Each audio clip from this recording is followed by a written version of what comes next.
If you have lost your eyelashes and you are very frustrated that you can't regrow those eyelashes no matter how many topical drops you apply to your eyelid, those eyelashes just won't regrow. You may be a good candidate to consider having an eyelash transplant. This is a permanent way to restore your eyelashes. Now, before talking about eyelash transplants, we want to talk about the function of eyelashes. Well, eyelashes obviously have a cosmetic role to play. It gives a person a more youthful allure to look at their eyes, but it also has a physiologic importance, and that is it keeps dust, dirt, and foreign bodies from hitting the cornea, and also it changes the airflow around the eye so the eye remains moist. Now let's talk about why you may have lost your eyelashes, and it is very important to see someone like myself who can differentiate the causes of eyelash loss. And there are many causes of eyelash loss. Some are treatable and some are not treatable. For instance, if you have underlying thyroid problem, hypothyroidism, or if you have alopecia areata, those conditions are not immediately treatable with an eyelash transplant. You need to treat the underlying cause. Some patients apply eyelash extensions, and that glue can cause some damage to the eyelid itself, and you can lose eyelashes. Some people have radiation, chemotherapy. There are many, many causes of eyelash loss. And when someone comes to me, I can differentiate what's causing the problem and make a determination and a recommendation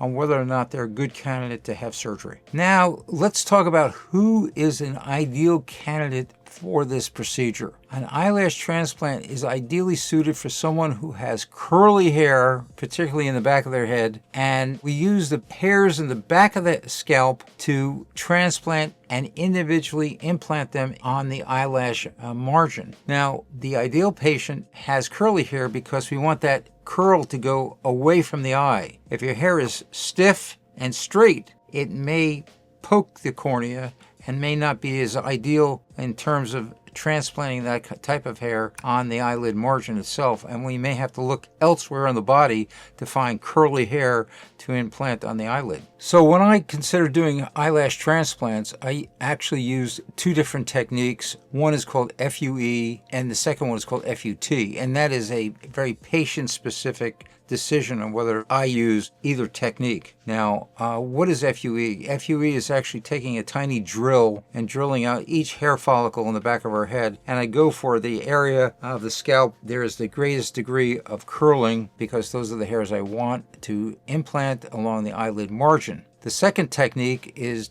to use what's called FUT, which is taking a small strip of scalp out of the back, and then the area that I remove that strip, I close with what's called a trichophytic closure, so there's an imperceptible incision, and that is selected usually in women because their hair is usually long and covers any incisions very well, even though the incision heals very well. We like to reserve that typically for women or men who have long hair. Now, after I get those different hair follicles and I put them in a preservative, I then have to decide how to implant the hair. And my preferred technique is called DHI, direct hair insertion, and that is using a implanter like this, and it's a little device in which the hairs are actually threaded at the tip of this little device, and as I press the button, the hair is injected under the skin and inserted and implanted beneath the dermis itself. I prefer this technique compared to an older technique which is called a French needle technique. And the French needle technique, there's a hair that's attached to a needle and is passed through the eyelid itself and externalized right at the margin of the eyelid, and the hair is pulled through, and that is certainly a technique that some people find successful. However, I feel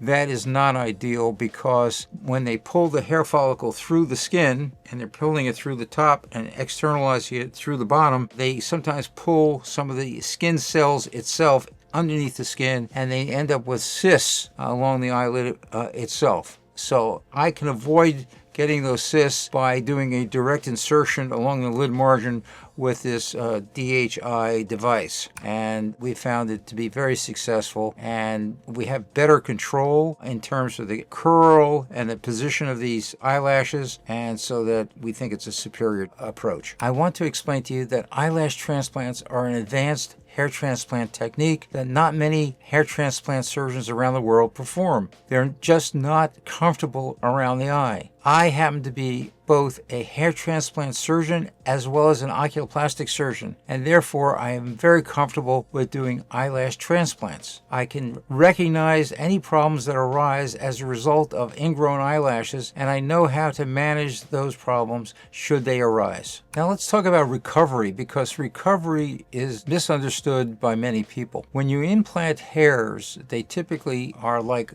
little tulips that are planted under the ground. The hair follicle stays there for a week or so, and then the hair follicle within 2 weeks usually falls out, but the hair bulb actually remains beneath the skin and regrows, and it takes about 6 months before the hairs to start regrowing. It doesn't grow immediately, and the hair you implant, you won't see much after about 2 weeks because those hairs have fallen out. Immediately following surgery, what I ask the patients to do is to use saline spray to keep the hair follicles moist, because we don't want those hair follicles that we implanted to dry out. And we also have them spray with something called hypochlorous spray, which is an antiseptic. I have them do that twice a day in order to prevent any infections. And I may ask them also to put a little ointment along their eyelid margin as well, and maybe an antibiotic drop in their eye if I feel that there's any sign of conjunctivitis of any kind. They should do very well. There should be relatively low amounts of discomfort. You may get some swelling and bruising, which is of course